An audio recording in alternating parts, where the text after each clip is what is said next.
You've never heard a story like this about one of India's holiest towns. Dharmasthala. Mass burial case. He claimed to have buried or burnt hundreds of bodies in Dharmasthala.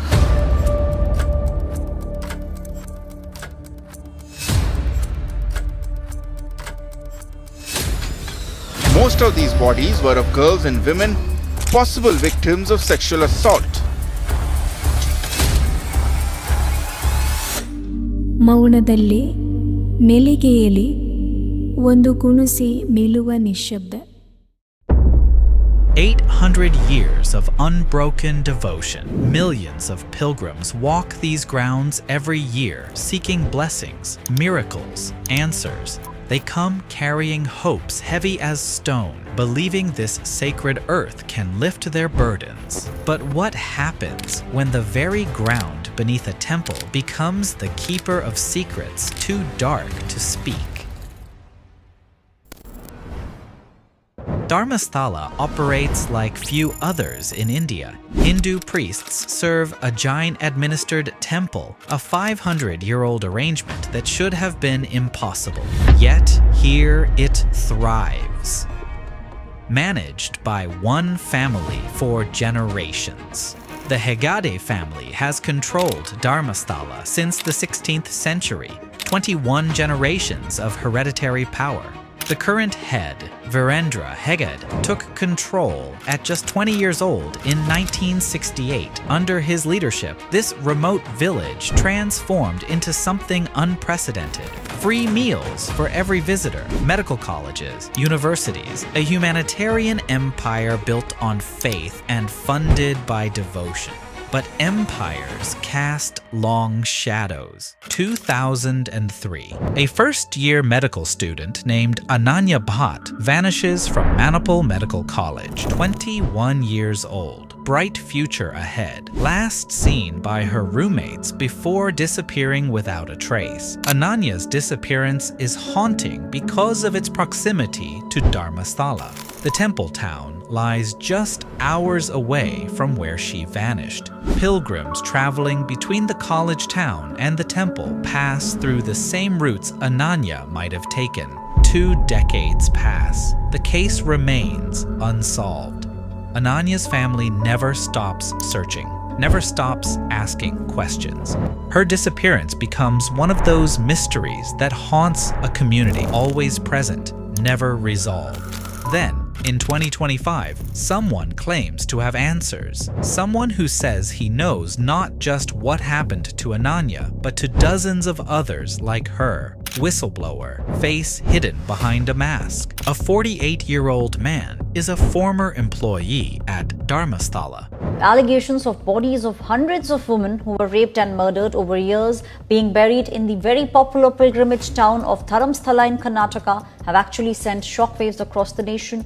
A former sanitation worker on the payroll of the temple administration has made a lot of startling revelations. He claims he was threatened into burying hundreds of bodies, many of the minor girls. I can no longer bear the burden of memories of the murders I witnessed, the continuous death threats to bury the corpses I received, said by the whistleblower. Many of them, he said, were women and girls raped and murdered before being secretly disposed of in the forested edges of this temple town.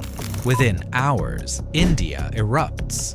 Dharmasthala exposed trends nationally. Politicians demand investigations. The Karnataka government scrambles to respond. But this is where the story takes its first impossible turn. The state forms a special investigation team. The whistleblower led authorities to 13 locations which were dug up in his presence. Investigators unearthed remains at 2 sites, including more than 100 bones, a human skull, and a knotted sari. For the first time in decades, someone is digging for truth beneath Dharmasthala. Media coverage intensifies. International outlets pick up the story. The temple's reputation, built over 8 centuries, begins to crack under the weight of global scrutiny. The absence of undergarments, torn clothes, and injuries to their private parts indicated brutal sexual assault on them. Some bodies also had acid burn marks, whistleblower said.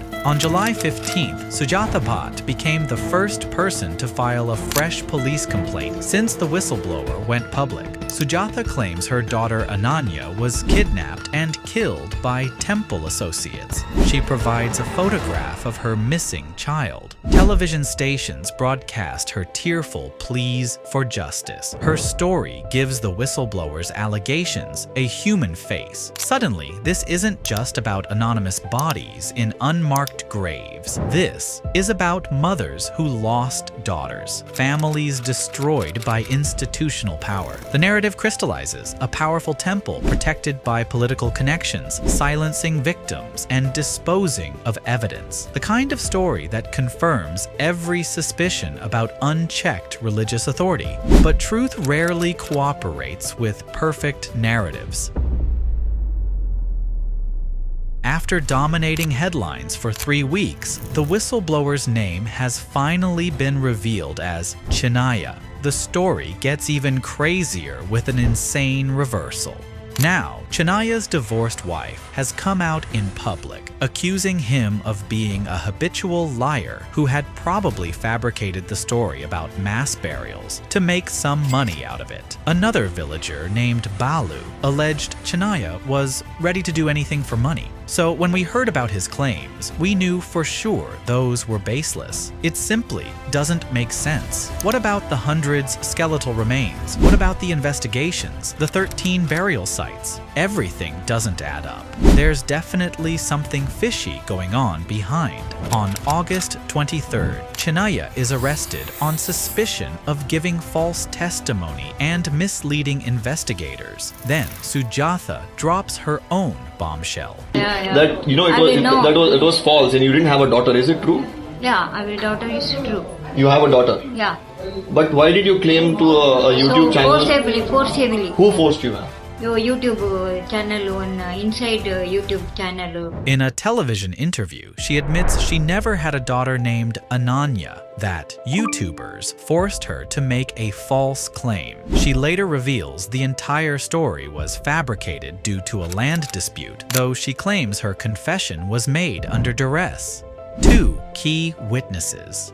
2 complete reversals. An investigation that seemed to expose institutional corruption suddenly collapses into questions about who orchestrated what might be one of India's most elaborate hoaxes. This is where the story becomes truly disturbing, because neither retraction answers the fundamental question: why? Why would Chinaya fabricate such detailed, damaging accusations? Why would Sujatha invent a missing daughter? What motivation could possibly justify destroying not just their own credibility, but potentially triggering communal violence? Both suggest they were pawns in someone else's game. But even if they're telling the truth about being coerced, then someone with significant resources and motivation orchestrated a months-long deception designed to destroy one of India's most respected religious institutions. If they're lying about coercion, then their original accusations were part of an even more complex plot involving multiple conspirators and carefully planted evidence. The party believes that figures like Sujatha Bhatt and Chinaya are mere players at the front, being controlled by someone else from behind. Either way, this case isn't about what happened at Dharmasthala. It's about what someone wanted people to believe happened. Watch the pilgrims again. Notice how they move through this space. Every gesture carries centuries of trust. Every offering represents faith in something larger than themselves. This is what makes religious institutions uniquely vulnerable.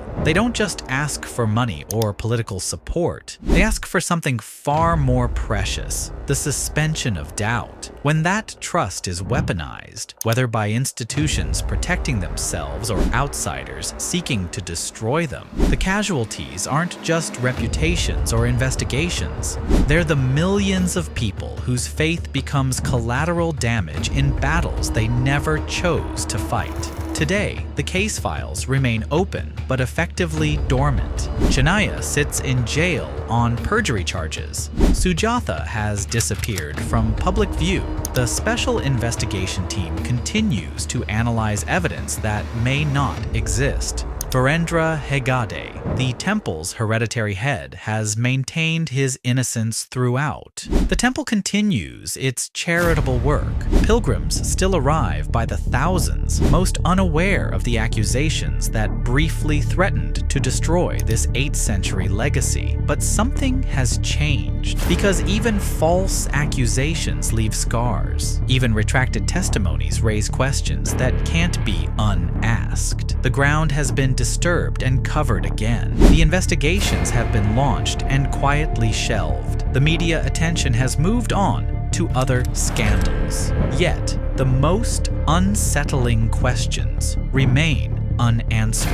In the end, this isn't a story about mass graves or missing persons. This is about something far more frightening: the ease with which truth can be buried beneath layers of accusation and retraction, investigation and abandonment. Every institution, being religious, corporate, political, operates on the assumption that most people will never dig deep enough to uncover uncomfortable realities. Most of the time, they're right. What happened at Dharmasthala? Did a powerful temple cover up decades of crimes? Did unknown conspirators orchestrate an elaborate hoax? Are the retractions genuine admissions of falsehood or evidence of successful intimidation? The investigations have ended, but the investigators found nothing. The accusations have been withdrawn, but the accusers claim coercion. The truth has been buried so deep that even those who should know it seem uncertain what it is. Perhaps that was always the point. 800 years of devotion continue. Millions of pilgrims still come seeking answers. They pray on ground that may hold secrets no one will ever fully understand. And in that prayer, in that act of faith, despite uncertainty, might be the only truth that remains undisturbed.